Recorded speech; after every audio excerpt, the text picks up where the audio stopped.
Vote কারে দিছেন ভাই? ভোট কারে দিছেন? দাঁড়িপাল্লাকে। কই দেখি দেখি। এই যে দাঁড়িপাল্লা। এই যে দাঁড়িপাল্লা। প্রবাসে প্রথম ভোট কই দিছেন? হ্যাঁ ভোট। হ্যাঁ ভোট দিছেন। আর কিসে দিছেন? দাঁড়িপাল্লাতে। ঠিক আছে, তাহলে এটা পাঠাই দিবেন আজকে নাকি কোন অ্যাড্রেসে পাঠাই দেবো? এটা এই অ্যাড্রেসে পাঠাতে হবে। হ্যাঁ এটাতে পাঠাই দিবেন না? ওকে ঠিক আছে ভাই। উগান্ডা কিছু তো বাকি রাখেন না, সবকিছু নাগরিকত্ব নিয়ে বসে আছে।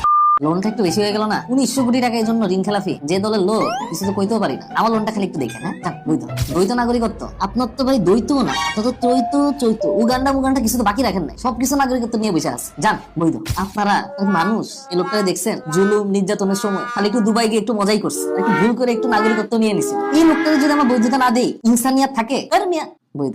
এমপি কে? আপনি স্কুল শিক্ষক, কি নির্বাচন করুন না না ওয়ার্ড কমিশনার হয় না, এমপি ইলেকশনই করা লাগবে।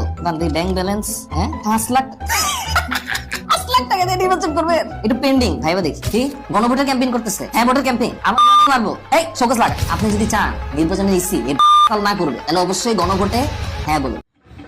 24-এর গণঅভ্যুত্থানের পর এবারের নির্বাচনে যারা অংশগ্রহণ করতেছে, এক দুইটি দল ছাড়া সবগুলো দলই 24-এর গণঅভ্যুত্থানকে ধারণ করে, বাংলাদেশকে ধারণ করে এবং বাংলাদেশের পক্ষের শক্তি।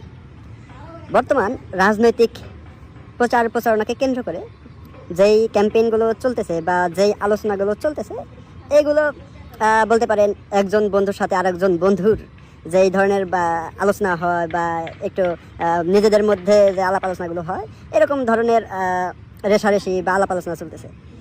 কিন্তু বিএনপি বলেন, জামাত বলেন, এনসিপি বলেন, গণ অধিকার বলেন, আপনার মামুনুল হক বলেন বা ব্যারিস্টার ফুয়াদ বলেন, এই যেই দলগুলো আছে সবাই কিন্তু 24-এর গণঅভ্যুত্থানের সাথী সঙ্গী। তারা সবাই মিলে একসাথে আন্দোলন করেছে। 24 পরবর্তী বাংলাদেশ কোন দিকে যাবে, বাংলাদেশের শাসন ব্যবস্থা কেমন হবে, বাংলাদেশের মানুষজনের জীবন ধারণ কেমন হবে, তাদের আর্থিক অবস্থা কেমন হবে, এক একটা দল এক এক রকমভাবে তাদের আইডিয়া জনগণকে জানাচ্ছে, বাংলাদেশের মানুষকে জানাচ্ছে, যেন 24 পরবর্তী বাংলাদেশে রাজনৈতিক দলগুলো তাদের মতাদর্শ শেয়ার করে বা তাদের আইডিওলজি মানুষের কাছে প্রকাশ করে জনগণকে বা ভোটারদেরকে এই যে 26-এর এই নির্বাচনে তাদের নিজ দলের পক্ষে বা জোটের পক্ষে ভোট আদায় করতে পারে। এখন বাংলাদেশ সামগ্রিকভাবে অনেক এগিয়ে গেছে এবং বাংলাদেশের মানুষের কাছে তথ্য অ্যাভেলেবেল হয়ে গেছে। খুব দ্রুত মানুষ তথ্য পাচ্ছে, পঞ্চগড়ে কী হচ্ছে বা সিলেটে কী হচ্ছে বা ঢাকায় কী হচ্ছে বা বিদেশে কী হচ্ছে, সবাই নিজে একজন আরেকজনের তথ্য ইজিলি পাচ্ছে, জানতে পারতেছে, বুঝতে পারতেছে এবং নিজেদের যে বিতার্কিক বাচনভঙ্গি বা কৌশল এগুলো সাজিয়ে নিতে পারতেছে।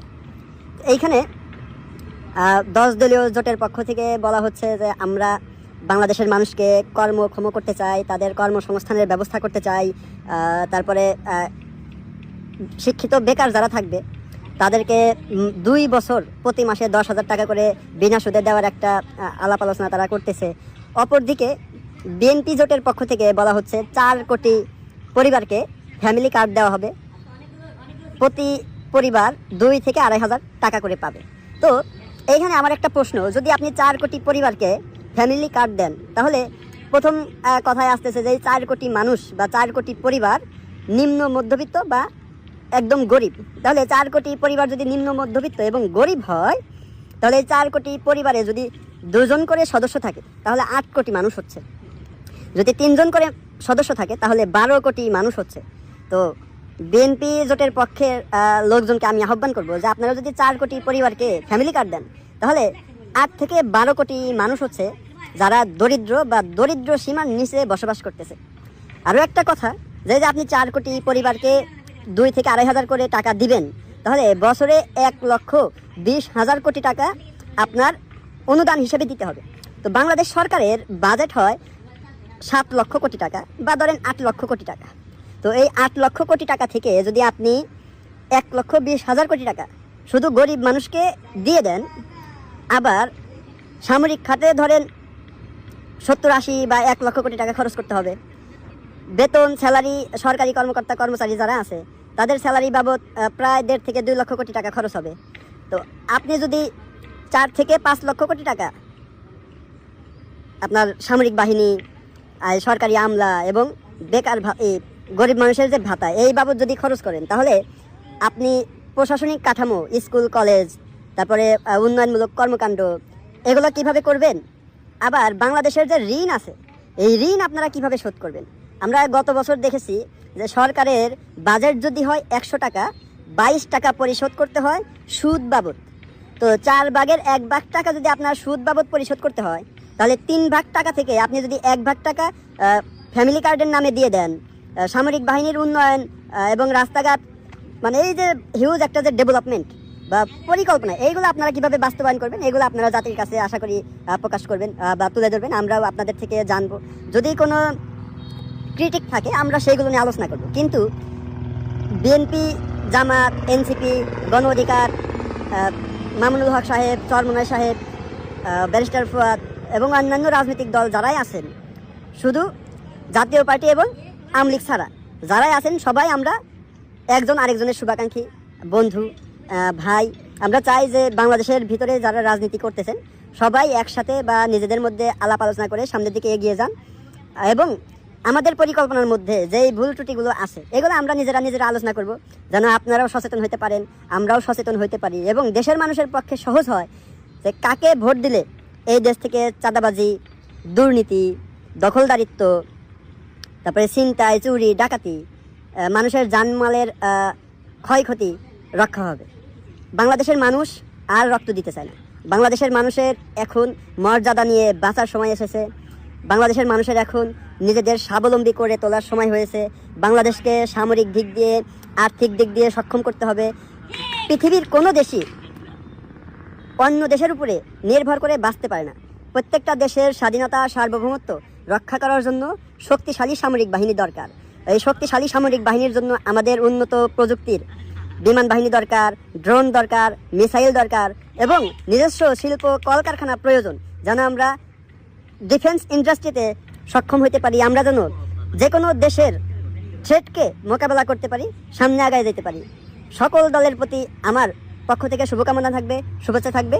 আমরা নিজেরা নিজেদের ভুল ত্রুটি নিয়ে আলোচনা করব, কিন্তু দেশের প্রশ্নে আমরা যেন সবাই একতাবদ্ধ হয়ে সামনে এগিয়ে যেতে পারি, এই প্রত্যাশা থাকবে সবার প্রতি। ইনকিলাব জিন্দাবাদ, আল্লাহু আকবার, বাংলাদেশ জিন্দাবাদ, আল্লাহ হাফেজ। টাকা দেখছো? একটা সময় তোর কাছে কই দিতে হবে? তোর কাছে কই দিতে হবে? আমার তুই কেন তোর আমার কই দিতে হবে? আপনি কি আমাদের টাকা থেকে গেছে? বাজারটা কি তোর বাপের না? তোর বাজারটা আমার বাপের। তোর বাপের জায়গা কিনে দিছে? তোর বাপের জায়গা কিনে দিছে? তোর বাপের জায়গা? এখানে এমন সেরি তুই কিছু কইতে মার মার মার। ডাক দিছস কা? তুই জুতা দেছস? কি জুতা? এটা কাই আমনে সান্দা দেন কেন? ওকে সান্দা দেন কেন? হ্যাঁ? তুই কইতে সান্দা দেন? এই একবার খাড়া বেড়ে বেড়ে মানুষ তার কিছু কইতাছিস না। আরে ভালো অনুবান এত কষ্ট করে আমরা সকল মত সান্দা দেন। তুই আমার দোকান করতে পারবি না। পুরা আপনি কোন মহিলা কোন কিছু কইতাছিস না। দাদা সেরি মানুষ দেখা। আপনি কোন আপনি কোন তোরে আমি দোকান করতে দিব না। তোরে আমি দোকান করতে দিব না। আমি কইতাছি আপনি যা বহেন কেমনে কি চান্দা চান্দা দেখতেছি কি এই কিছে কি আর হইব? কিছু হয় নাই। এই যে তোরে আমি দোকান করতে দিব না। কি আছে বাজার ফ্রি বাজার আমাদের জায়গা আমার দোকান করতে দিবে না। আমি কথা বলতেছি বাজার সবার বাজার সবার বাজার কোন সবার বাজার না। নাই কিছু নাই জায়গা চান্দা না করতে ইদানিং গ্রামে বা শহরে যেখানেই যাচ্ছি একটা কথাই শুনতে পাচ্ছি, এবার ভোট কিভাবে দেব। এবার নাকি একদিনে 2 ভোট, তার মানে ভোট সেন্টার 2 বার যেতে হবে, 2 বার লাইনে দাঁড়াতে হবে। Lot of confusion. কিন্তু এই সব কিছু নিয়ে আপনার যাবতীয় দুশ্চিন্তা আজ দূর হয়ে যাবে। চলুন দেখি আগামী 13 জাতীয় সংসদ নির্বাচন এবং গণভোটের দিন আমরা কিভাবে ভোট দেব। ভোটের দিন একদম সকালবেলা আপনার ভোট কেন্দ্রে চলে আসবেন। নারী পুরুষ ঠিক এইভাবে আলাদা আলাদা লাইনে দাঁড়াবেন। লাইনের শুরুতেই আপনার ভোটার ক্রমিক নাম্বার উল্লেখ করে লেখা থাকবে আপনি কোন কক্ষে ভোট দেবেন। ভোট কেন্দ্রের কোন কক্ষে আপনি ভোট দিবেন সে বিষয়ে আনসাররাও আপনাকে সহায়তা করবেন। এরপর আপনি সোজা চলে যাবেন আপনার ভোট কক্ষে। কিভাবে নারী এবং পুরুষ ভোটারদের আলাদা রুমে ভোট গ্রহণ করা হচ্ছে চলুন দেখে আসি। কক্ষগুলোর বাইরেও ভোটার ক্রমিক নম্বরগুলো লেখা থাকবে। প্রথমেই একজন পোলিং অফিসার আপনার নাম এবং ভোটার নম্বর জিজ্ঞাসা করবেন। তারপর আপনার চেহারার সাথে আপনার ভোটার তালিকায় থাকা ছবি মিলিয়ে দেখবেন। এটা আমি, এখানে একটু খারাপ আসছে ছবি। বাবার নাম আনিসুজ্জামান। ভোটার আয়শা খানম, ভোটার নাম 0157। প্রথম পোলিং অফিসার আপনার নাম এবং ভোটারের ক্রমিক নম্বর জোরে উচ্চারণ করবেন, যেন কক্ষে থাকা সহকারী প্রিজাইডিং অফিসার এবং পোলিং এজেন্টরা শুনতে পারেন। এরপর দ্বিতীয় পোলিং অফিসার আপনার আঙুলে অমোচনীয় কালি লাগিয়ে দেবেন। তারপর আপনি চলে যাবেন সহকারী প্রিজাইডিং অফিসারের টেবিলে। প্রিজাইডিং অফিসার আপনার ভোটার নাম্বার লিখে আপনাকে 2টো ব্যালট পেপার দেবেন। জানি এবার গণভোটের জন্য গোলাপি ব্যালট আর সংসদ সদস্য নির্বাচনের জন্য সাদা কালো ব্যালট। বাহ, ব্যালট পেপার নেবার সময় আপনাকে স্বাক্ষর করতে হবে। আপনি চাইলে টিপসই দিতে পারেন।